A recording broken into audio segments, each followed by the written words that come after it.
What's up, everyone? This is John. Today's episode of Smart People Podcast is brought to you by Igloo. Igloo is an intranet you'll actually like. It's a cloud platform that can help you do your best work. Share files, blog updates, coordinate calendars, and manage projects. It's easy to use and easy to configure, even for the most non-technical of users. Best of all, it's built using responsive design, which means that everything you can do at your desk, you can now do on the go on your phone. Whether you're a large enterprise stuck using SharePoint or a fast-growing business overwhelmed by apps, create an intranet that matches your brand's look and feel, simplifies how you work, and is accessible on your phone. Sign up now and try it for free at igloosoftware.com/smartpeople. That's igloosoftware.com/smartpeople. Now enjoy the show. The podcast where we talk to smart people, but not necessarily done by smart people. That is an awesome question. This one goes down probably on one of my top 5. Hey, I like nutrition. I like to eat food. This is the coolest thing ever. We're going to do this forever. I wish I paid more attention in that class. You know, I'm going to be honest, I don't understand that. As a man, I don't get it. Welcome to smartpeoplepodcast.com. Hello and welcome to Smart People Podcast, conversations that satisfy your curious mind. Your favorite host is back in action. No longer do you have to listen to John doing the intros. This is Chris, and thank you all for joining us today for a really incredible episode that hopefully will change your perspective. But first, I just wanted to let you know the reason not only have I been absent the past couple weeks, but this intro might sound a little different, is there have been 2 major life events of mine recently. First, my son was born on April 13th, probably a date I should remember, 4 weeks early, although him and my wife are happy and healthy. That was unexpected, and luckily I have John here to kind of take over because, man, I needed to read more baby books. I was not prepared for that at all, but I'm back on the podcast wagon and should be here for the foreseeable future. The second thing is I moved. So we closed on Friday on our house, and then the baby came on, I think it was Monday. So things have been crazy. I am in my new studio. It's going to be bigger, better, and just awesome. But currently it's a little sparse. So I think there's a little echo that I'm going to be working on. We have some materials to build it out and really going to make this a much nicer setup, and the sound should improve. But I apologize in the meantime. So I'm going to keep this short. Today we are interviewing Alexandra Horowitz. Alexandra's written a couple books, but the one we're kind of covering today is called On Looking, 11 Walks with Expert Eyes. And I really want to talk to Alexandra because in this book, what she does is she goes on walks around the city of Manhattan, mostly, with 11 quote-unquote experts, things ranging from geologists, physicians, sound designers, sociologists. And she tries to perceive the environment through their eyes by listening to them and seeing what they observe. And it's kind of like what we do on the podcast. We are talking to people from various aspects of life to get their sense of what's going on, to learn their knowledge, to see what excites them, why they do what they do, what's going on in their field. And really, it's all an exercise on expanding our horizons, our grasp of the world we inhabit. And so I thought this was kind of a microcosm of what we do on the podcast in this book. Alexandra teaches psychology, canine cognition, and creative nonfiction writing at Barnard College, Columbia University. She earned her PhD in cognitive science at the University of California at San Diego and has studied the cognition of humans, rhinoceros, bonobos, and dogs. If you can't tell, she's a big fan of dogs, another reason why I loved her. And we do touch on that, but it's not a main focus of the episode. Thank you all for listening. Thanks for being a fan. Thanks for the emails, man. I've been getting some emails, some tweets. Please tweet at us. It's so much fun, at SmartPeoplePod. And sign up for the newsletter at smartpeoplepodcast.com. We love you guys. Hope you enjoyed this episode. This is Alexandra Horowitz, Smart People Podcast. Enjoy.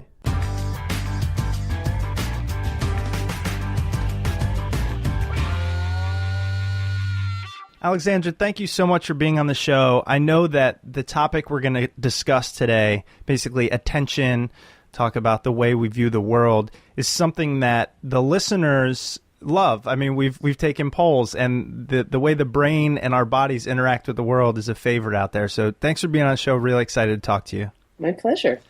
So apart from being a best-selling author, you are a professor and a cognitive scientist. Where did this fascination, I guess, with the world of kind of our brain and attention and how we view things and all the things you teach, where did that come from? I don't know if I could find the initial point of interest. Attention and where we choose to bring our attention and perception, how we see the world, just has been, I realized at some point, the undercurrent of all of my interests. Starting when I was in graduate school and was interested in the minds of non-human animals and how you could find out about their experiences. And then when I came to study dogs and got very interested in how they saw the world, and was at the same time still very interested in that human animal and using what I was learning about the dog to reflect back on myself. You know, what was my perception really like? What was I not seeing? And attention just is the current that underlies all of that. So I think there wasn't one moment, but just in being in this field and thinking about how we view the world and how other animals view the world, brought me back to looking at how I view the world in an average day. I did read that you have a specialty in canine cognition. And as you mentioned, you know, understanding dogs. And the way you mentioned that the dog as an animal and then the human animal, I think there's oftentimes we separate the fact that there's all these other animals and then there's us, when really there's not that much difference. Right.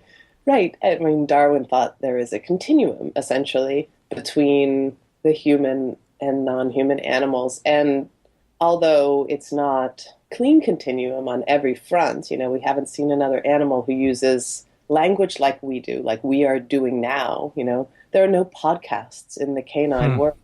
But nonetheless, you know, there is communication of some sort. And in some ways, animals extravagantly exceed our abilities, you know, in certain perceptual abilities or navigation. And so that's always in my mind. And I view us as, you know, a kind of high-performing animal. But in some ways, we're not. And I think in attention, we've let ourselves go a little bit. We've forgotten how to be aware of all the things which our brain and senses actually could be aware of. One thing I did want to ask as we get into this discussion of attention in your book, which is On Looking, 11 Walks with Expert Eyes, I wanted to see first, do you believe that the way different animals perceive the world and are attentive to what's going on is solely based on survival? You know, as humans and dogs, does our brain tell us what to attend to due to how it might positively or negatively affect us? I think at a deep level, yes, right? In other words, as a species, we, like every species, is adapted to survive in this environment. And so we have features, our brain, our senses, you know, our reflexes, which are the best that have been designed so far for us to survive in this environment.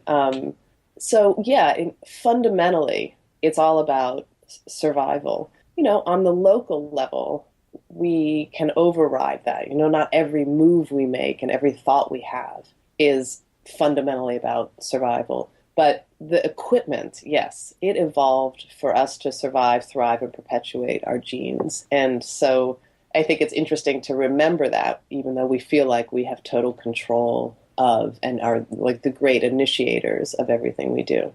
And so with that in mind, do you feel like we're operating on old software? You mentioned there's two kinds of attention. There's vigilance and selective attention. And I find I spend too much of my life in that vigilant stage. In the past, at jobs, it's caused me anxiety, and I'm always thinking about the future. And I know a lot of people relate to this. I'm a coach. I talk to people. It's a very common concern. Are we just no longer evolving or changing at a pace that allows us to keep up with all the stimulus? That's an interesting way to look at it. Our software is good enough for continued survival, and part of it is that we, in some senses, the things we can create as a species, sort of exceed, have far exceeded our ability to really deal with them capably, So our creative power is such that we find ourselves in situations where, yes, suddenly you feel like you have to be vigilant in 10 directions, and it causes anxiety because our attention mechanism doesn't work well that way. So I don't know that we're broken exactly. In fact, I think that once we become aware of what's the root of that anxiety, that I am trying to do these couple of things at once, and I work best if I do one thing at once, then you can almost solve the problem. I don't want to sound simplistic, but awareness of what we're bringing to the table sometimes helps in resolving the difficulty we have. I was going to ask you, what is the importance of noticing? Wow, this is kind of meta. Noticing our attention, attending to our attention. What is the purpose then? If it's this mechanism that's been honed over hundreds of thousands, millions of years, why not just let it take us where it may? So I want you to kind of answer that, but in the same vein, do you think also by realizing these things and realizing where our attention goes, it can actually just help us live a better life, whether that be happier, calmer, more connected, etc.? Yeah, I think my answer is almost the same to both questions, actually. I think the reason to bring attention to our attention is because our attention isn't working for many of us, right? We find that we're attentive to the wrong things. We've missed our days. A day passes and you kind of don't know what happened in the day. We find that we're being attracted by shiny things, shiny objects, whatever's on our phone or on some other screen, and forget to check in with ourselves. And really, for me at least, and I would extrapolate that, I don't have any special power here. Just seeing that I was doing that, reminding myself that I was doing that, and figuring out how to step back and conscientiously, intentionally use my attention as opposed to just let it happen was an incredible solve for these things. I feel like my day is enriched by being able to wield my attention intentionally, right, on purpose, as opposed to just reflexively. One of the things, as you talked about that, I can't help but think, oftentimes late at night, I'll be on the couch with my dog, who is just the coolest animal, and he's been around through a lot of stuff, and he's getting old, and sometimes I'll think about when he dies, and I'll just look at him, and I'll almost try so hard to be attentive, right? I'll try to look at him and be able to remember him when he's gone. And it seems a little morbid, but I'm sure you understand and other people understand why, right? You want to hold on to the things even though they're fleeting. But you also talk about a different type of attention. So there's a part in your book where you say paying attention seems simple. It's sit still, don't blink, and attend. But in fact, you're arguing for a different, larger form of attention for the purposes of enriching our lives. Looking at something in a new way, basically. Right. Yeah, and I don't think there's anything wrong with that way you're looking at your dog. I think that moment, you're having a little bit of a meta moment yourself. You're saying, oh, look, I am experiencing this. I want to stand outside of myself and recognize that there is this moment happening here so that I can remember it. Mm-hmm. And I think that is actually how memory works. Mm-hmm. And so I think it's more likely you will remember those moments, later on. And even talking about it now makes it more likely you're going to remember those moments later on. So that's great. So that's a useful kind of attention. I think some people find that difficult to do. And in general, don't know how to pay attention. It really isn't something we're instructed in, is it?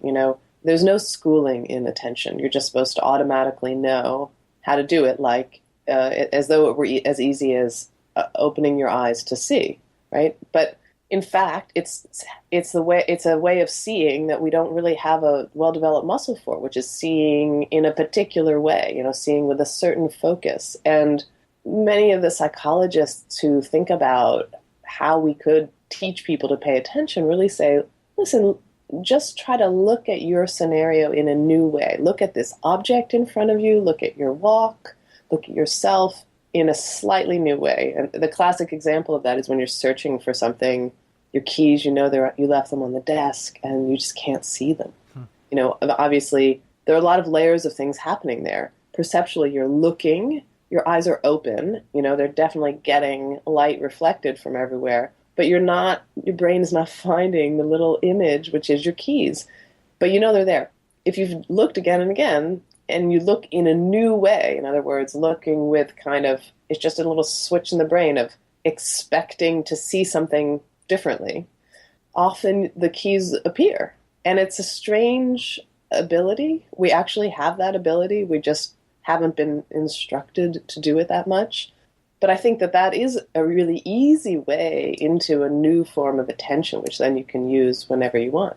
Do you know, or is there a scientific explanation or description of how that works? How when we stop forcing attention, sometimes we actually achieve it?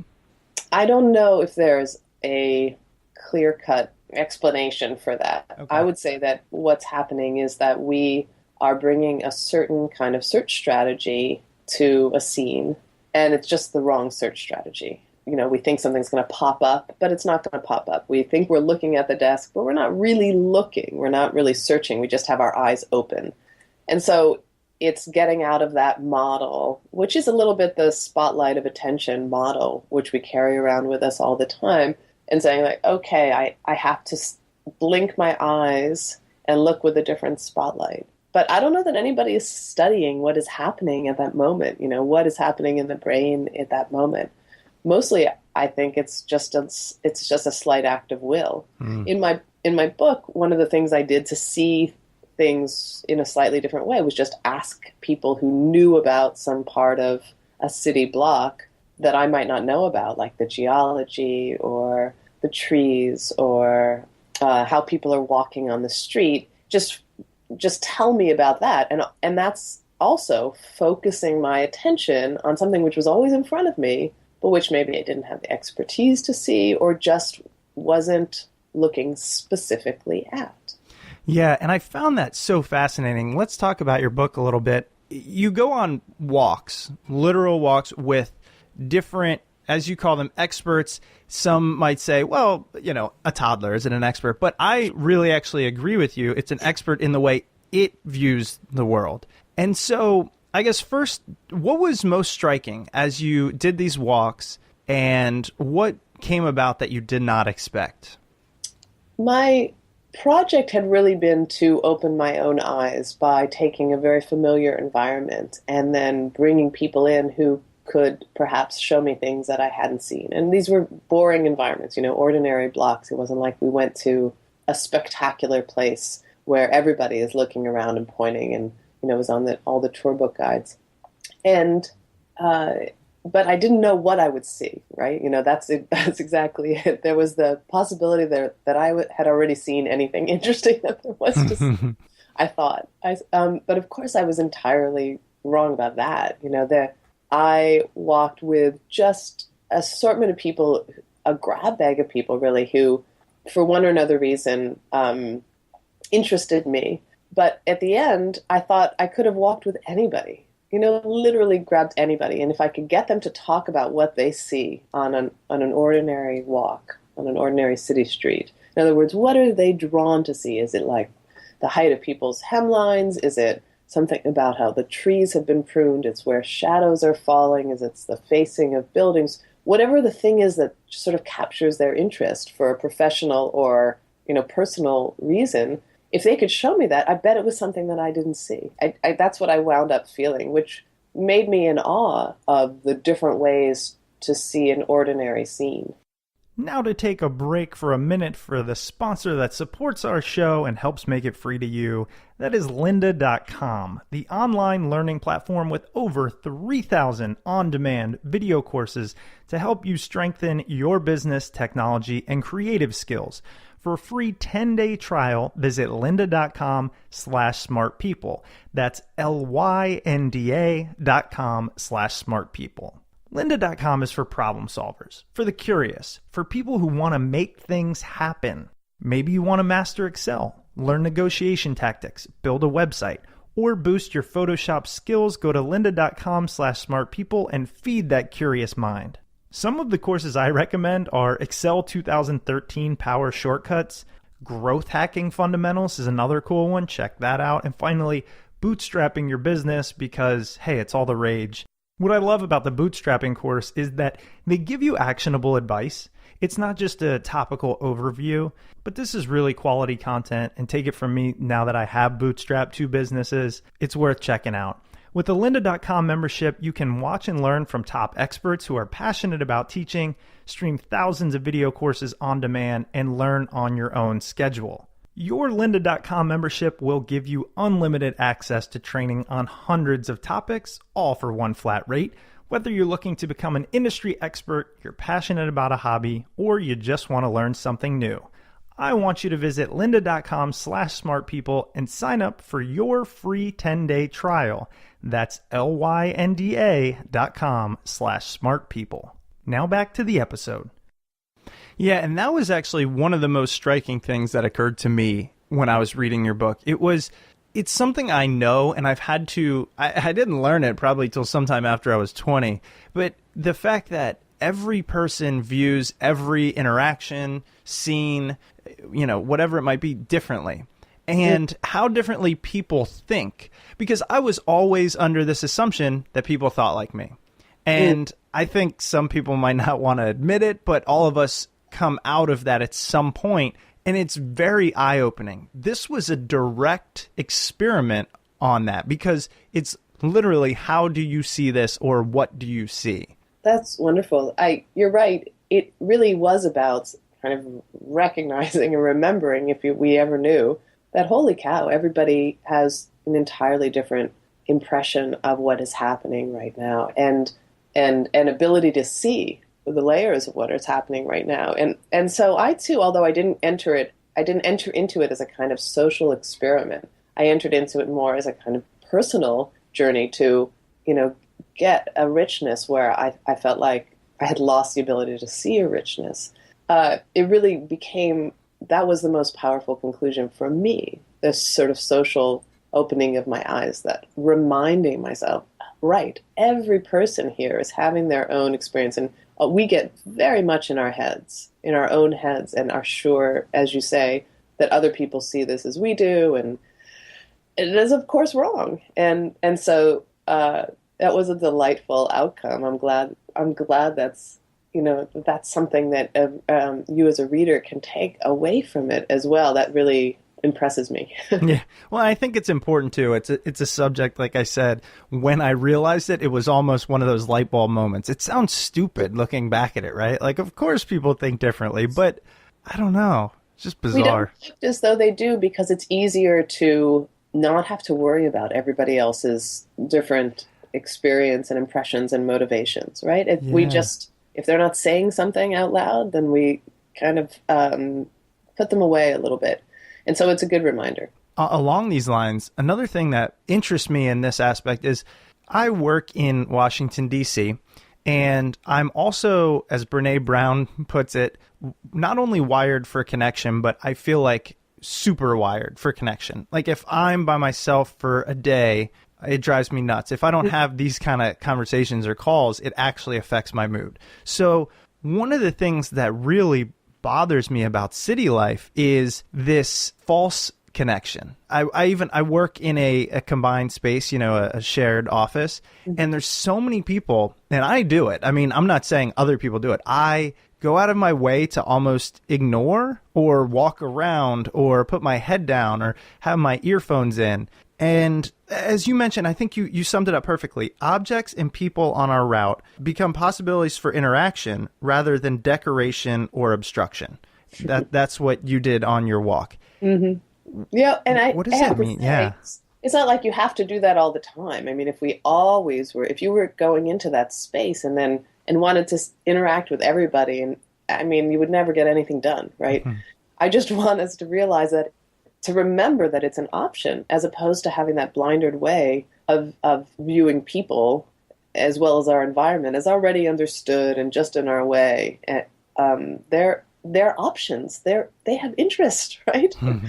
Incredible interest. So, myself, I can go between both modes now, which I don't think I could have before. Sometimes one has to get something done and sit down in a social space, and not deal with other people. But then to be able to look up once the work is done or if the work is slowing and try to appeal to and see who's around you. That's great. I don't think I could have done that so successfully before. Yeah, well, and that's what you did, right? You went and talked to different people on the streets. What did you uncover? What was the highlight of that? Of the whole project? Well, of that one specifically, that walk where you looked at people as examples of connection or ways to connect. Kind of informants. Yeah. Yeah. Well, I have a great respect for Maira, who I walked with, and who is an artist, and her approach to people and the environment was so different than my own, which was a very typical urban approach, which is you don't really interact with others. And I think the major result was that it reminded me that I can be seen by others. That was the other thing. That, in other words, that I am just the way that I'm kind of ignoring others, I am pretending that I should also be ignored. But if you open yourself up to somebody else, as opposed to closing off, there's a possibility there. If you just close off, there's no possibility. But if you're just open, in some context, you won't want to be receptive to everybody who's walking by you on the street. But the possibility of being open makes a difference. And she just reminded me of that. I'd forgotten. This is something that I'd really like to hear from both your scientist hat and also, the experiment you did with the book. I mean, what is it about strangers almost that makes us feel disconnected? Although if we were to meet them in a different circumstance, we would look at them completely different, I think. Right. Yeah, well, we are, I think, very contextually driven. We want to be able to define our circumstance. We want to have our bearings all the time, right? Now I'm out on the street. Now I'm at this event. Now I'm at work. And we're categorizers, basically. And so people get categorized in that context. And maybe we don't know what to do. This is just, my off the top. Maybe we don't know what to do with the people who are in the social shared space, the city sidewalks, walking down the streets together. They're not really categorized as anything. Who are they? They're just other people who live in the city. And so we're not sure how to act on that. Right. Whereas if we both walk through a door to a music school, then suddenly we have this thing in common. We understand something about who that person might be, and therefore see an opportunity for interaction.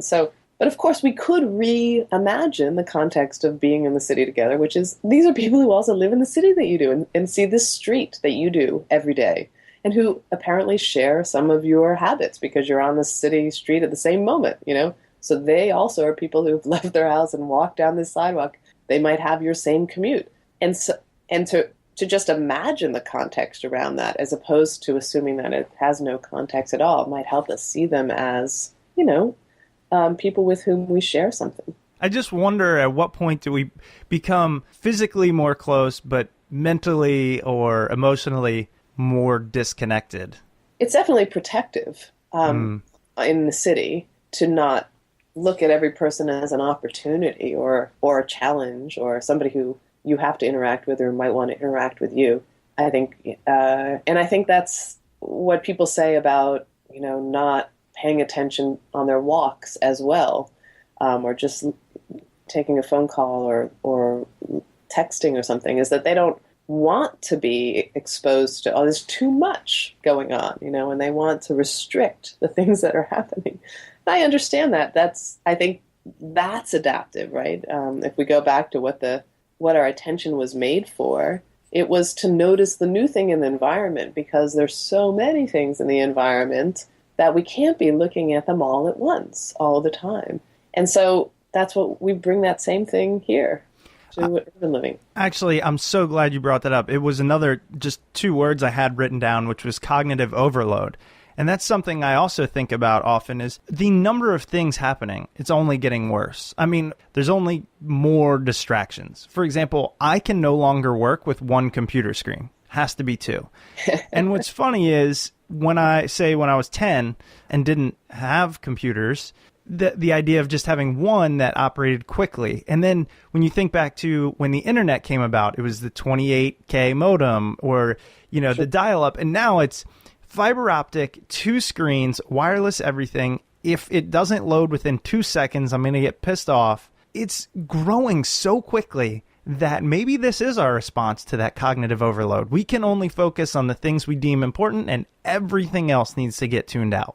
I think the problem is we're not focusing that well anymore on the things we deem important, right? It's too much distraction at once. And if you work well with 2 screens, that's great. But if that means that you're always flitting about and never can dive into something, then actually it's not so great. You should, and I think the reminder of this is what's happening, just remembering what's happening is the first step to saying, okay, how can I find the thing that works well for me?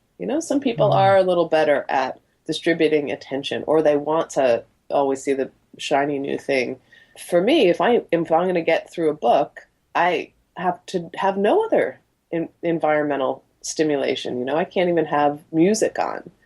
And that's how my attention works. But other people are a little more multitask. I think actually people who grow up in this environment might find it more ordinary, right, than I, who was pre-computer.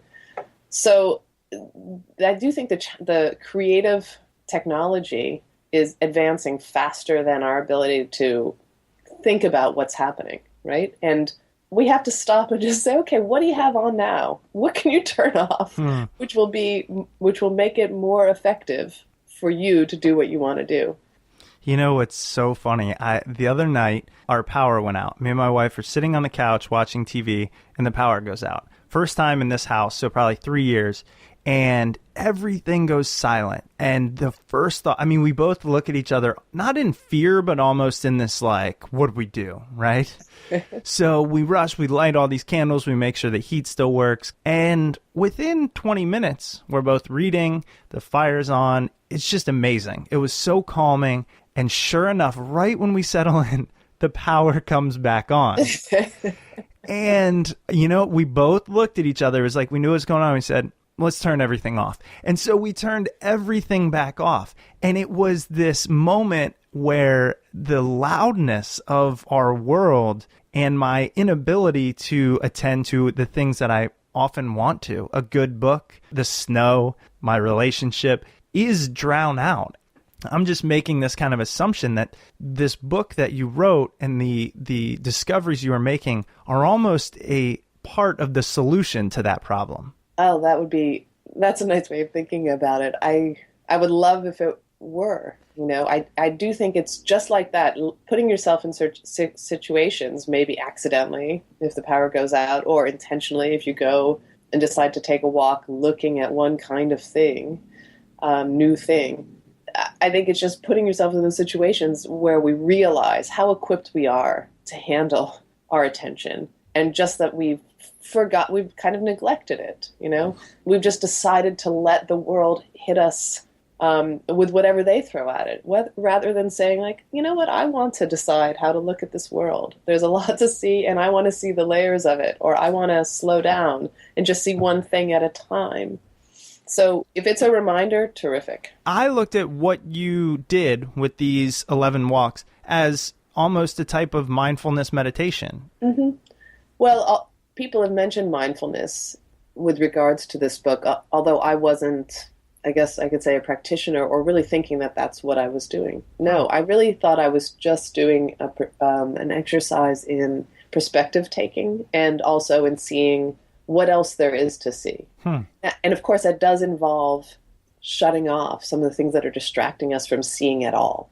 And so it turns out to be, I agree, a kind of mindfulness exercise, but I didn't go into it with that intention. And in fact, maybe that's better, because I think some people who are interested kind of in the overarching idea of mindfulness and paying attention might be turned off by just kind of the kind of field of it, Mm-hmm. That, you have to, what are you going to, I'm not a meditator. I don't want to enter into this whole other way of being. I just want to be a little more attentive, And so in that sense, this book, which kind of orthogonally comes at mindfulness, is a better way in. Yeah, you don't have to do a practice. Right. You just have to look in a slightly different way and see and remember how easy that is to do. And now a word from our sponsor. Smart People Podcast is supported by Wealthfront, the automated investment service that makes it easy to invest your money the right way. Wealthfront software manages your money using investment strategies that were previously only available to the wealthiest investors for just 1/4 of the cost of using a traditional advisor. Wealthfront monitors your account 24/7, automatically rebalancing your portfolio, reinvesting dividends, and working to maximize your after-tax returns. Wealthfront is also overseen by a team of investment experts, the same experts who launched the index fund revolution and who have written some of the most important books in finance. In case you're still not convinced, you should know that Wealthfront manages over $2 billion in client assets and has saved millions of dollars on taxes for its clients. So with Wealthfront watching over your investments every day, what will you do with all your extra time? Visit wealthfront.com/smartpeople to get your first $10,000 managed for free. Wealthfront Inc. is an SEC registered investor advisor. Brokerage services are offered through Wealthfront Brokerage Corporation, member FINRA and SIPC. This is not a solicitation to buy or sell securities. Investing in securities involves risks, and there is the possibility of losing money. Past performance is no guarantee of future results. Please visit wealthfront.com to read their full disclosure. With your 11 walks that you went on, what do you want people to know about the way they experience the environment? And I guess even more importantly, how can we do that? For those listening going, okay, guys, I've heard, you talk about the benefits or perceived benefits. I'll decide that for myself, but how do I start? What do I do? Well, great. One thing is, I don't think you have to feel like, A, you have to see everything at once, or B, that you have to do this all the time. Right? This is a muscle you can flex, this attentive muscle. But also, I'm not going to chastise you if you're texting while you're walking now and then. So that's fine, right? So it's not a mandate, which I think also concerns people. Like, I don't want to have to be attentive all the time. So that's fun. That's the first thing to realize. The second thing is, it's really just about looking at, I think, the easy way in is looking at one thing at a time as you go for a walk. So, it really did come in some level from my looking at my dog's experience, looking scientifically at dog experience, and then thinking about my own dogs and thinking, what is their perception of the block as we walk out of the house and are going to take our walk? And realizing it was probably a different block every time we walked out because it had to do with smell for them, not with what they saw. And then trying to follow their smell and see what is smelling, what would I be experiencing if I were them? And so each time I left the house, I could then say, all right, I just want to look at one type of thing. It's not smell this time, but it's trees. It's where is the sun hit? Where is the sun today? I'm just going to trace the sun, something like that. It's what is the facing of every building that we pass. I want to notice how many are brick, how many are limestone, how many are concrete, and go just looking at that. Doesn't sound like it's, you don't have to even have any experience. It's great if you do have experience, but if you just look at one thing, then suddenly you're looking at things you haven't looked at before with a kind of attention. That's all there is to it. You could look at people's hats and say, like, I sort of want to collect hat images today, or glasses. What are people wearing? And then suddenly you find yourself looking at people in a way you don't usually look at them. That's enriching. When you were talking about and I know that was the book that you wrote. What was the title of it? The one that bestseller had to do with dogs? Inside of a Dog. Inside of a Dog, yeah. And I haven't got to that one yet, but I'm super interested, especially now, when you mentioned the world being different to them because every smell is a new smell, and so the same walk could be different. With your scientific background, dogs can see, so why is it that the smells are the most important thing? As opposed to, I'd say for a human, for us, it's sight. Sure, we are visual creatures, I would say, and that's because our eyes are extremely well designed and powerful, and we also have a lot of our brain devoted to processing visual input. For the dogs, but we have noses still, right? We still can smell. For dogs, it's just that the priority is reversed. They have extremely well-designed noses that have much more tissue, which is able to receive odorant molecules or smells than our noses. And they have much more relative brain size devoted to receiving olfactory input as opposed to visual input. So although we can smell, we don't go outside and smell first. And although they can see, seeing is for them second to smelling. So that's a fascinating way. I think it's very hard for us to imagine being smelling creatures first. First of all, like, why would you want to be? This is, again, the thing you bring up before. Like, I just assume everybody is like me. Right. And I think we assume that of other animals as well. Like, if they have eyes, they're just looking in the way we're looking all the time. It's just not true. Some animals can see in ultraviolet light, and we can't see up there. But they have eyes, and that's what they're seeing with their eyes. Dogs can see perfectly well, although they're a little nearsighted, and they don't see in all colors. But their noses are so much stronger that that's really their priority. Is there any scientific reason why when I walk my dog, he'll like stop and yank as hard as he can? He weighs 100 pounds, so he'll just pull till he gets to that one smell? Oh, sure. There's a huge amount of information in that smell. That smell, let's say it was on a fire plug. It's left by another dog. That smell has information about who that dog was, their identity, maybe their sex, maybe their health, maybe whether they're ready to mate, maybe what they ate. It has information about how long ago they were there. It's just something about that dog. And so it's an interest in other dogs that drives them there. Just the way, we see somebody walking by, we might crane our neck to look at that person. We just want to get information about other members of our species, and that's what your dog is doing. I hope you let him go and smell that smell. I do, actually, after I read that it's so good for their brains. For a while, I was like, this is ridiculous. Come on. But now, I go, okay, take your time. Absolutely. I mean, I let my dog sometimes on our walks totally lead me, stopping and letting them sniff as long as they want to sniff, because that is that would be like if I were yanking them away all the time. That's like every time you open your eyes as you walk down the block, someone is slapping their hands over your eyes. Oh my gosh. You're like, I just want to see. I just want to see what's here. Oh my gosh. I think in that one phrase, you just changed the way so many people go on walks. And I know a lot of people listen to this while walking their dog. So, man, I think a lot just happened right there. Good. So I want to ask you a question. I've actually never asked anyone, even though we've had 100 and something plus writers on the show. And I don't know how you're going to take it, but I know it will benefit so many people, so many creative people. And I think it deals with attention, what we choose to focus on. So in doing research for books, I do a lot of stuff. I'll read them or part of them. I'll look at reviews. I'll go on Amazon. And I was looking on Amazon. You have like 4.5 stars or something. It's a great book. And there was one review that was so ridiculously negative. And we get that as a podcast. People don't like it, and they're free to put their thoughts out there. I understand that, especially if they're well thought out. But this one was so ridiculous. I want to know, as a writer, do you give credence to those? How do they affect you? Do you have any recommendations for people who want to put things into the world but are affected by those?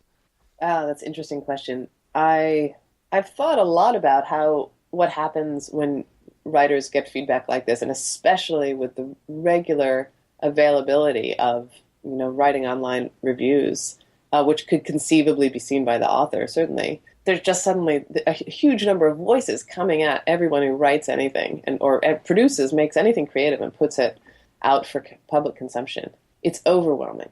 I think especially when I wrote my first book, and I got a lot of really lovely praise, and also people who really didn't like what I was saying. Mm-hmm. At the same time, I had this small epiphany, which was just you can never satisfy everybody, and all that I can do is put out what I feel has integrity and is just a part of what I want to say, and honestly put that out in good faith, and not worry about, I mean, it's impossible to worry about catching everybody's ear and catching everybody's mind or heart. I can't, and I don't. When I read something that's very negative, just personally, it's shocking to me too.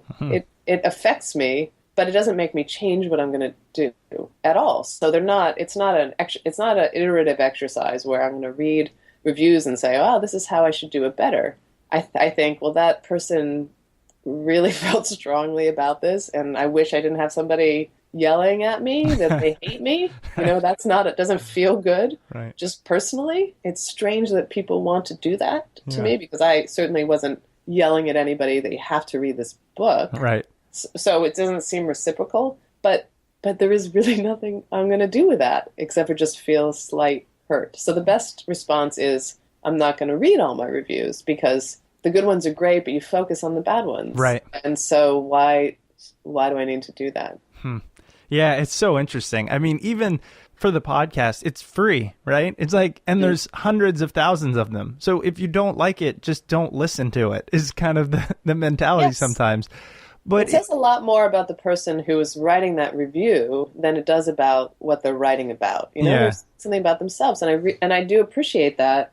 Writers or anybody is you're writing to be heard at some level, and these are people who also want to be heard at some level. And so, okay, this is the context for doing it, but maybe they're not fully considering the kind of effect it might have on somebody else. Yeah, and the other thing, because then I found myself, I listen to a lot of podcasts, and I obviously listen to the ones I enjoy. And so, but I found myself, say I listen to 2 or 3 of the same one, and I get annoyed with something, whether it be the way they ask a question, the sound of their voice, the way they interrupt, whatever.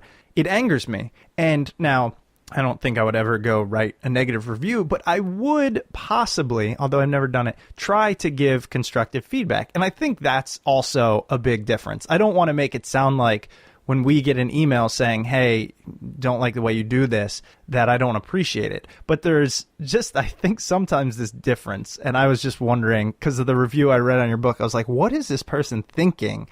And then I wanted to say, Alexandra, how does that affect you? But yeah. Well, I think usually people aren't writing, they'll email, I get a lot of emails. Some of those are feedback, but most, or they have a further question or want to have a conversation about something. That's great. But the reviews are usually not a kind of feedback, like a suggestion, because the thing is already done. The book is done. I'm not going to redo it with this feedback. It's gone through lots of levels of feedback from lots of readers and editors before it was ever published. Yeah. And this is just what it is right now. And so if you're saying you really hate it, it's not feedback for me. That's just your feeling like you've lost 2 hours of your life or something. Right. So that's kind of where I stand on that. I think it's a really interesting question. Yeah, maybe I'll start asking that of everyone, because like I said, almost everyone, or probably everyone we talk to, has created something and put something out for public consumption. So it might be interesting to get all the responses. I don't know. I think it would. One of my, Brain Pickings, yes, website, it's just it's kind of so lovely. And if sometimes you think about what she's doing, which is so great. And one of the things she's doing is she's not putting out negative feedback. She just collects things that she likes or stimulate her, and she's just making those available or telling people about them, putting her own spin on some of them, but sometimes just showing what she loves to collect. Mm-hmm. And whatever feedback she gets, I don't know, but she doesn't do any negative, and I don't like that, and this is so much better than that kind of thing. And it's really amazing that she does that. There are very few forums which are entirely, I wouldn't say uncritical, because she has a very critical judgment, but unnegative. Mm-hmm. No, and I actually really applaud that. Like, why? I wish that could be a model for more of online discussion. I know. I want to have her on the show, and I also want to ask her, like, hey, I want to create what you've created, so how do I do that? Because that's what we are aspiring to do in the near future, hopefully with the podcast, is similar to what she does. And so I'm just fascinated by that. And brainpickings.org, everyone, it's great if you haven't checked out that website. Yes, only good things to say. Absolutely. Well, Alexandra, thank you so much for being on the show. And again, the book is On Looking, 11 Walks with Expert Eyes. It is incredible. It opens your eyes to a number of things, as we've discussed on the show. Where else can people find you? Are there other places that you write? Do you blog? Are you active on social media? I have a Twitter presence as of now, although a kind of slightly quiet presence, Dog Umwelt, which reference to the inside of the dog, concept of the mind of the dog. And yeah, my lab, my Dog Cognition Lab, has a Facebook page. And also at Barnard, I often list if I have events happening, my Barnard Psychology website. Well, I'm going to definitely link to those so that people can, I have a feeling that Facebook page is something pretty interesting. So to make sure people can find that. And we definitely can't spell your Twitter handle, so we'll link to that as well. Okay, good. Well, again, Alexandra, thank you so much for your time. I really appreciate it. It's a really enjoyable and surprising conversation, so thanks. Thank you so much. Have a great rest of your young day. Thanks. All right. Bye-bye. Bye-bye.